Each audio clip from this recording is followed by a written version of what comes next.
John Turod and Gregg Wallace. They behave very differently. And I observed that actually when the cameras were off, they would go to separate ends of the room. They didn't really communicate or have a connection off screen.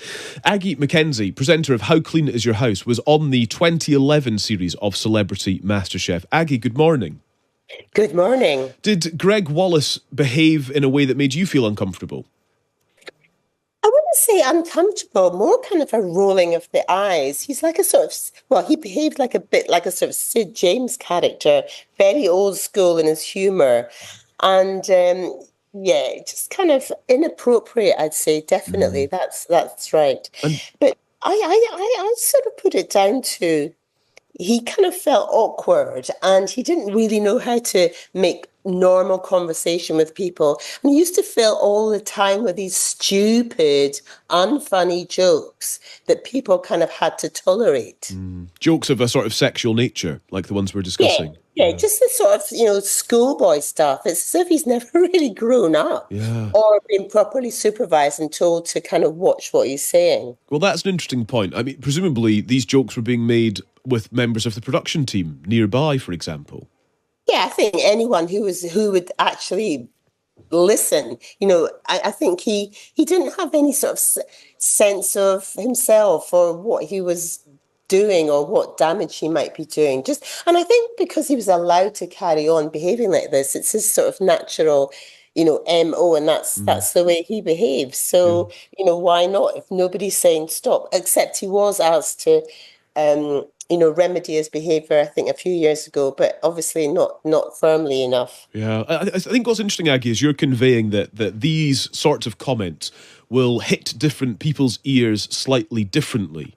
But I just wonder if you picked up a sort of a discomfort among fellow contestants as to the sort of atmosphere that created, and whether any one of you as contestants could speak out and report it or pull him up on it and say, do you know what, Gregg, wind your neck in, you're being disgusting. Do you know what? I can't recall it being so bad, and I can't recall anybody sort of looking at each other and rolling their eyes thinking, wow, this is completely out of order. No, there was not as extreme as that. But I also wonder, why people didn't say something at the time. Although, this is kind of pre-Me Too. Maybe something's happened in the recent past that it's kind of tipped the whole thing into a whole other area. Yeah. It sounds as if that's what's happened. Yeah, it's interesting this. So that kind of atmosphere, production staff around, and perhaps not feeling like they can speak up as well. Is that exactly? I mean, it's always the most junior members have the least power and the smallest voices, and they've got most to lose. So if you want to hang on to your job and make your way in telly, you're not going to stick your head above the parapet, are you? And so, somebody in his position, he'd be very well aware of his power, possibly in an unconscious way, but knowing that he can, swagger around and do as he liked, really. I mean, it's very different people, John Turod and Gregg Wallace. They behave very differently. And I observed that actually when the cameras were off, they would go to separate ends of the room. They didn't really communicate or have a connection off screen. That's fascinating. So they're they're forced into a marriage of convenience in inverted commas. Yeah. Well, yes, and I know what that feels like. So, and I saw it with my eyes, and I saw John Turod at a do not long after that, and I said to him, I said, I know you don't get on to email. He denied it, but it was clear to me. But that's it's hard for someone like John Turod to be witnessing this behaviour, and you're part of this setup, and it's like, it's tiring. Yeah. And I think for people around, he's lost everything now, hasn't he? On a human level, it's a terrible thing. But somebody should have, told him to toe the line and just behave himself. Yeah. He's like an embarrassing uncle that nobody has, told to stop behaving in this way. Yeah. Aggie, it's really fascinating getting your insight. Thank you so much. Thanks for joining us this morning. You're welcome. Thank you very much indeed. Aggie Mackenzie, presenter of How Clean Is Your House, but also on the series of 2011 series, of Celebrity Masterchef, speaking to the kind of atmosphere that sounds slightly odd, I have to say, on the Masterchef set. Just to repeat then, Gregg Wallace's lawyers say it's entirely false that he behaves in a sexually harassing nature. He has stepped away from Masterchef as the investigation takes place. And of course, any other comments and whatnot that come in from production companies and the BBC itself, we will bring them to you. We're actually going to be speaking after the news to Lorraine Hegarty, who's a former controller of BBC One, about the power that presenters wield and the insecurity in the industry. You know, most people who work on those kind of programmes for production companies or just for the BBC will be on short-term contracts or be freelance. And there tends to be a concern that if somebody speaks up and other people don't, then you could be blacklisted, maybe not get on in the industry anymore, not get the work. If you've been listening to us throughout the course of the morning, you will know that we've been reporting these allegations against Gregg Wallace, who has stepped away from presenting MasterChef. More than a dozen people have come forward with allegations of inappropriate sexual comments. Kirsty Walk has been talking about her experience on Celebrity MasterChef. Ulrika Johnson claims that when she was on Celebrity MasterChef in 2011, he made an inappropriate rape joke.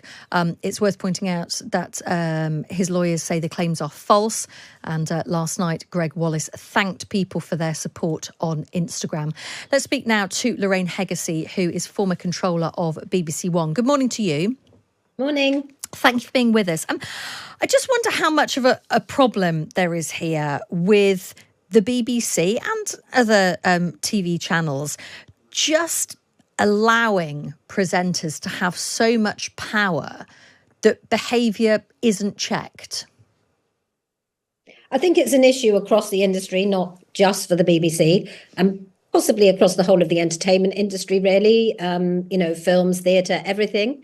And also, I would say it's a society-wide problem because, men in power often abuse that power, whether they're captains of industry.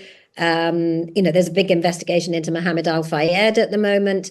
Numerous examples that we could give of men in power behaving badly towards those who don't have the power.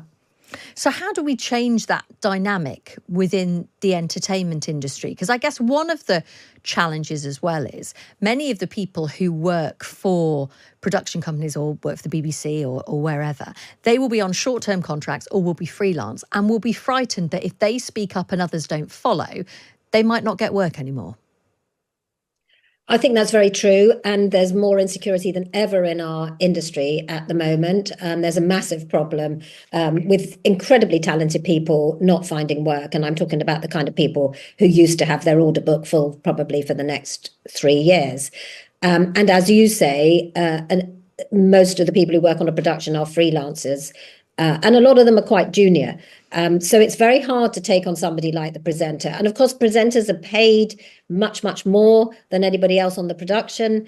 They have agents who negotiate the contracts, and there can be a culture of, I suppose, pandering to them in every respect. They have dressing rooms, they are sent cars to get them to work, all those different things that don't happen to other people on productions. And we need to create a culture where anybody on a production can speak out and will be taken seriously. And we need to create a culture where men who also don't find this behaviour acceptable start to speak out rather than it always being the women.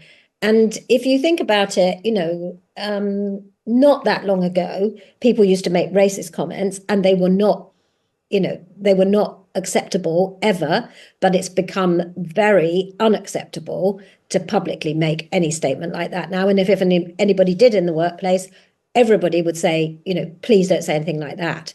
And we need to have the same culture around sexist comments. Is it about, I don't know, I just wonder practically how you change the way that presenters are treated in TV. Is it about not giving them that special status? Is it about having bosses that are stronger, who stand up to them and go, that's not acceptable. If you do it again, we're not renewing your contract. You're not coming back. Because in my experience, bosses don't generally, in television, stand up to presenters.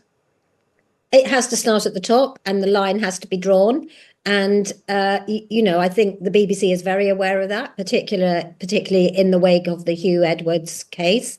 And the Director General of the BBC, Tim Davie, has said, he's going to stop using the word talent for the on-screen presenters, almost as if they were in a separate category, because it takes, sometimes several dozen people to get a TV show on air, and the presenter is just one of them. And yes, they are the public face of the show, but there are loads of people working incredibly hard to make a show happen. And I think we have to stop behaving as if one person is more important than anybody else. And not all presenters do behave like that. There are a lot of presenters who people enjoy working with, who do treat people with respect. And you're right, the line has to be drawn from the beginning. And if the first time somebody says something, they are pulled up on it, and if they have to sign as part of their contract that they are not allowed to make comments that make anybody feel uncomfortable, then I think we can change the culture. And there's certainly much more awareness about it now. Do you think it is conceivable that the production team on MasterChef didn't know that these kind of things, if they're proven to be true, were going on? No, it's not conceivable. I think it was so widespread, and whether his comments were sexual or not, they did make people feel uncomfortable. He did belittle people. He just behaved in a way, well, I heard Aggie Mackenzie say he was like the the uncle who everybody feels a bit embarrassed about.